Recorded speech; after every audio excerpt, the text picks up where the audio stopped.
Fala aí, meu respeitável público, tudo bem? Como vocês estão? Hoje eu vou falar um pouquinho sobre o que eu acho que vai acontecer nas quartas de final nas quartas de finais do Paulistão.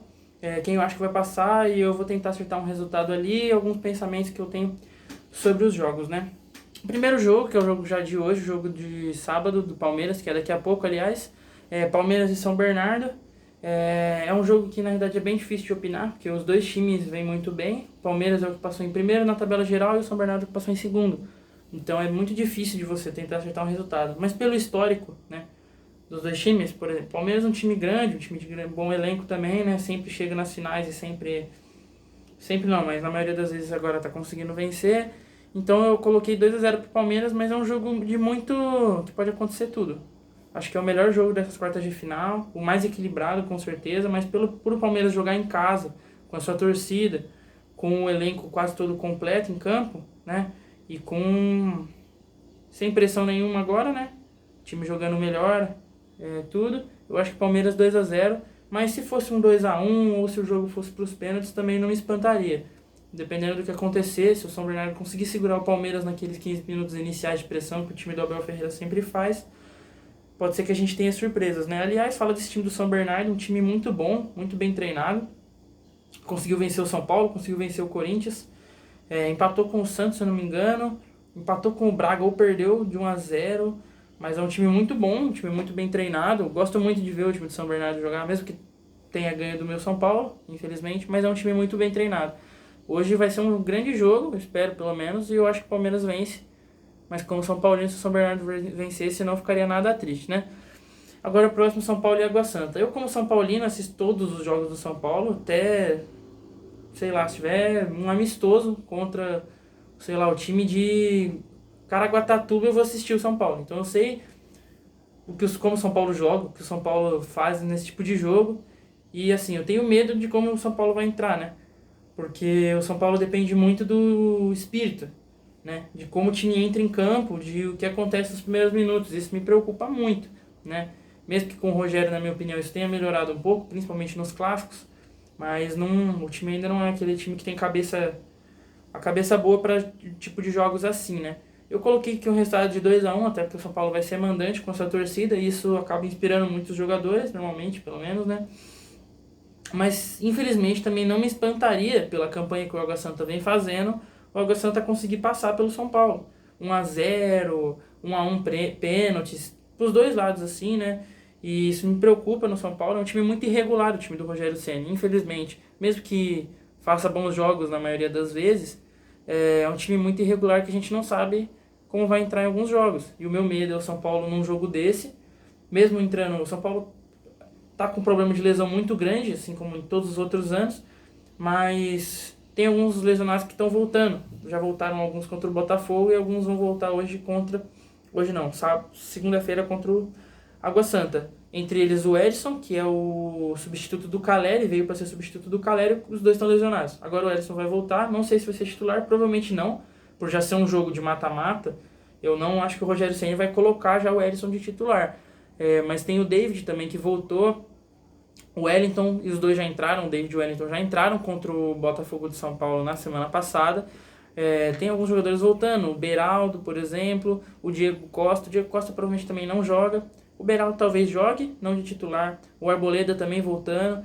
Então são bons nomes que voltam, que ajudam o time do São Paulo, que não tem um elenco tão extenso assim, mas de qualidade o que tem, né? Mas é isso. Eu acho que o São Paulo passa pelo Água Santa, mas também não me surpreenderia um possível empate, pênaltis, ou um milagre do Água Santa vencer 1-0 São Paulo ali. Vamos ver, né? Os outros jogos são o Bragantino e o Botafogo de São Paulo. Eu acho que o Bragantino, mesmo não sendo o melhor time do Brasil, vai conseguir passar com facilidade. O time do Botafogo de São Paulo, quando jogou contra o São Paulo, é um time muito frágil, né? Eu assisti o jogo, é um time muito frágil. Um time que dá espaços. O São Paulo, que não é um time que quebra muitas linhas, conseguiu fazer isso com facilidade contra o Botafogo de São Paulo. E eu acho que o Bragantino vence de 3-0, né? Só para deixar bem claro, o palpite do São Paulo, não sei se eu falei, é 2-1 São Paulo. E o palpite do Bragantino 3-0. Esse acho que não tem erro, não pelo palpite, eu digo por quem vai passar. Eu acho que o Bragantino não vai pipocar dessa vez. Mas Vamos ver, né? O Bragantino, time ainda de não tão grande expressão, mesmo que agora é um time com um grandíssimo investimento. Vamos ver, né? Tem também agora aqui o último jogo das quartas de final, Corinthians e Ituano. O Ituano fez o primeiro jogo do Paulista contra o São Paulo, eu lembro, e jogou todo fechado, e era o primeiro jogo do Paulista, então não dá pra analisar muito do que eu vi naquele jogo. Mas o Ituano venceu o Santos na última rodada por 3-0, com o Santos precisando ganhar o jogo. Isso é um grande feito, né? Pô, vencer o Santos, mesmo que não esteja na melhor fase, 3-0, né? Legal. Eu acho que vai ser um jogo, assim, equilibrado, né? Mas eu acho que o Corinthians passa também. O Corinthians vem com um time legal para esse 2023. Um meio campo legal. Não sei, acho que eles não têm Renato Augusto, se eu não me engano, lesionado. Então pode ser que o Corinthians, pode ser não, provavelmente vai ter uma dificuldade ali, uma certa dificuldade na criação de jogadas. Eu acho que o primeiro tempo vai ser um primeiro tempo muito amarrado, de muita falta, pouco lance assim, de chance real de gol.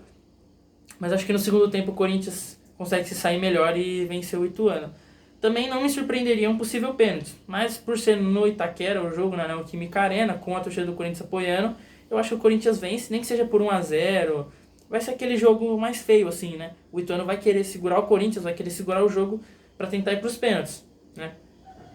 Esse é o confronto mais desigual para mim entre os das quartas de final. Isso até falando do regulamento do Paulista, porque ó, Palmeiras e São Bernardo, os dois, o primeiro e o segundo da tabela geral. São Paulo e Água Santa, os dois terminaram com 23 pontos. Passaram também, se eu não me engano, o terceiro e o quarto se vão se enfrentar já. E o Bragantino e Botafogo ainda equilibrado mesmo com a diferença de pontos. O Corinthians e Ituano é uma diferença muito grande. O Corinthians, se eu não me engano, terminou com 21 pontos ou com 21 pontos e o Ituano com 12 pontos. É uma diferença muito grande, né? Foi uma diferença grande. O Ituano estava até brigando para não cair algumas rodadas atrás no Paulista, mas conseguiu a classificação. Então eu acho que vai, sim, o Palmeiras passar, eu acho que o São Paulo passa, o Bragantino e o Corinthians. Eu acho que a gente vai ter as semifinais, né? Vão ser Palmeiras e Bragantino, com o Palmeiras de mandante, São Paulo e Corinthians, dependendo do que acontecer. Porque se o São Paulo passa nos pênaltis pela Água Santa e o Corinthians ganha do Ituano, o Corinthians que joga em casa. Mas eu acho que isso não vai acontecer, espero que não, pelo menos, né? E falar um pouco do Santos, né? O Santos não conseguiu se classificar para o mata-mata pelo terceiro ano seguido, já pode pedir música no Fantástico. É uma situação triste do Santos, né? Acabou de sair a notícia de que o Ângelo recusou a proposta que o Flamengo fez. Isso é muito bom para o Santos, o Ângelo mesmo que não esteja fazendo aquela diferença tão grande. É um jogador que eu acho diferente, é um jogador que tem um futuro legal aí pela frente. E pode ajudar muito o Santos num projeto de reconstrução, né? Porque o Santos está nesse projeto de reconstrução e tem que tentar, não adianta, né? Só que o time tem que tentar, pelo menos, competir, né? O São Paulo tem competido nesses últimos anos, né? O que o Bragantino também tem competido, né? Tipo, enfrentado e chegando nas finais, mesmo que não como favoritos, mesmo que não, assim, não, nós vamos ganhar. O São Paulo ainda conseguiu ser campeão do Paulista há 2 anos, chegou na final ano passado, né? Acabou perdendo, infelizmente, ali pro Palmeiras. Mas o São Paulo tem brigado, o Corinthians tem brigado, mas o Corinthians tem um grande elenco, né? O Corinthians sempre faz muito investimento, mesmo às vezes não podendo. Mas o Santos tem que tomar cuidado, porque se o projeto de reconstrução não é bem feito, o time acaba de se enfiar na lama. Mas é isso, eu acho que é esses os resultados. E como eu falei, né, em outros vídeos aí, o São Paulo não chega como favorito contra o Corinthians, mas Mas nós vamos ver o jogo de segunda-feira para ver a estratégia que o São Paulo vai tomar e como o time vai se comportar, né? Vamos ver. E é isso. Obrigado pela sua audiência. Se você gostou, deixa o like, se inscreve aí. Valeu, obrigado.